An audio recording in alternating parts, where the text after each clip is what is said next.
Well, we are done with the I guess Saturday of the second week of the Lock-In tournament with coverage brought to you by Alienware. I'm joined right now by Zven after a crazy match between TSM and C9 that went all three games, especially after that pickup in the beginning by TSM. So Zven, why wasn't this a shutout? What stopped you guys from just stomping?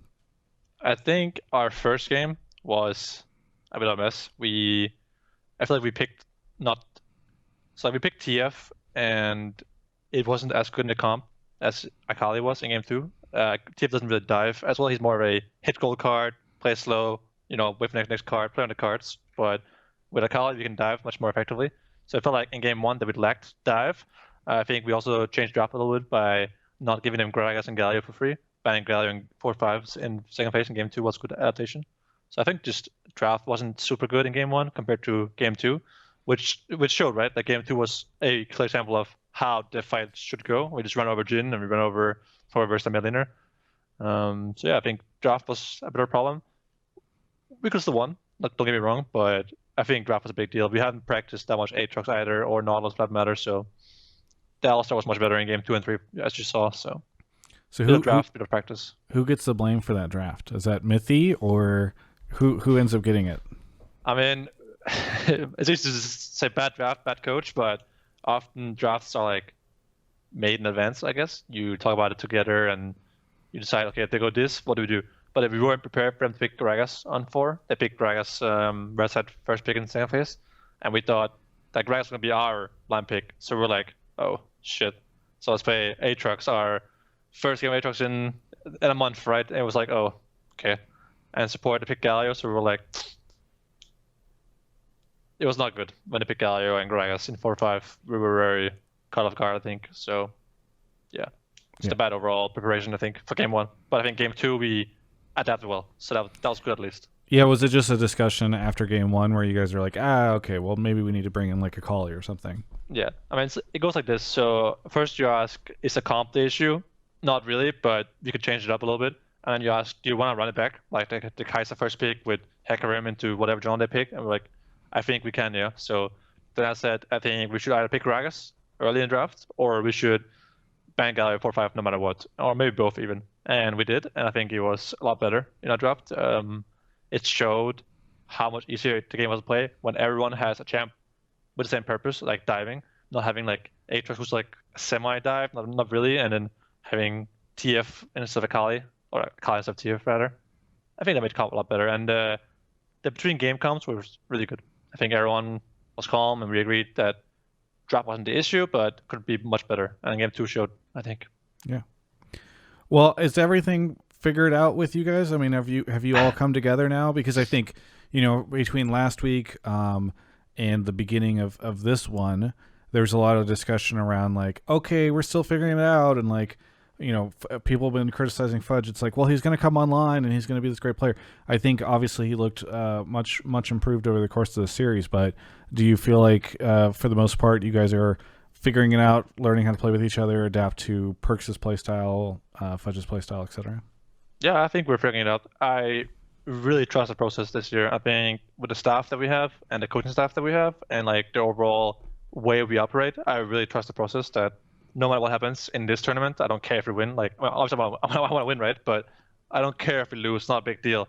Because I know that by the end of the spring split, we'll be super good. And I trust that we'll be a great team no matter what happens. So Yeah. I feel really confident in this team. And when I say team, I don't mean 5 players. I mean the whole org as a whole, because C9 is really stacked right now in terms of management and coaching stuff. So yeah.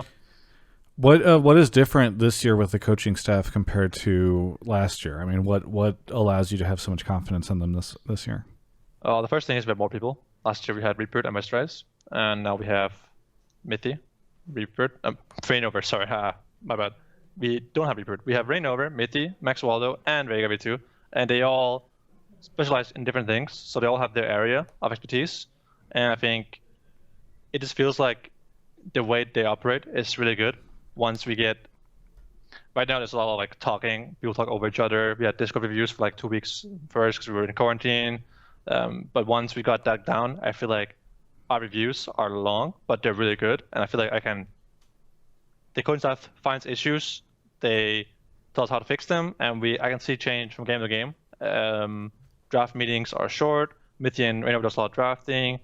Vega 2 and Max Waldo are very focused on the laning phase, and they send screenshots of, the game where here you can change this and this and this, and I'm like, yeah, I agree, and we watched lane phase together, and I just feel like the process is really good. And I felt last year that when we were in a slump, we couldn't get out, but this year I think even if we get in the slump, we will get out of the hole very quickly before we even get too deep. Last year I felt like we were so deep in a hole and we couldn't get out. Do all the coaches work with all the different players equally, or are you talking more to Max, for instance, or something? Like, I don't know if because obviously none of those players are specific positional coaches, but I'm you know what I mean. Yeah, I think Max Waldo and Fudge definitely work the most together of the coaches. I work a lot with Veigar. He sends me screenshots of laning moments where he says, here, I think basing going to hell will be good. This game, you guys did this, and it was bad because of this, blah, blah, blah, and we have discussions. I think Mitty and Rainover are kind of like overall coaches, whereas Max Waldo and Vega V2 work with people individually, mostly about laning phase. But Fudge and Max Waldo were always friends before C9, so I think they work the most together. They talk a lot about laning phase, champions, and whatever. So yeah. You know what's interesting is there's been so much discussion this year about how many new players are coming in. We threw out a lot of the veterans and brought in a lot of these rookies. Some teams are even just going with like the, hey, we're going to just try brand new and just develop this year. And so my expectation was that the league would end up being weaker overall. But lately I've been talking to so many players, and yourself, as you're talking about, for instance, all the infrastructure changes with C9. I actually wonder if the league will be stronger this year overall. I mean, what do you think? I think so, yeah. I think most teams upgraded their roster. I think, for example, it's one of the teams to upgrade the roster, but it was Golden Guardian's team. They took the 4 players that work well together and put them in one of these with Someday, which I think is an upgrade from Hunter. So they upgraded that roster, even though it's a different team, whatever, right? And then I think C9 did the same thing. And I think TL did the same thing.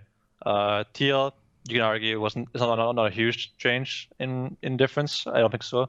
And C9, you can say that the roster isn't that insane right now, but I think we will be. So I think GGS, HunterT, us, and TL upgraded. The lower 2 teams don't have their imports yet, like Broxai isn't even here yet. IMT playing with Academy players still, so it's hard to say for the lower 2 teams, but I think the top three as of right now, upgraded. And EG seems to be pretty good too, so yeah, it looks like it. I think the level of play right now is way higher than last year at this time. Yeah. But, I mean, let's not go ahead. Do you think if you guys go mega strong like you did last year, I mean, it sounds like at the very least there'll be a lot more competition to hopefully make it so that you guys aren't just like stomping everybody else and wondering what's going on.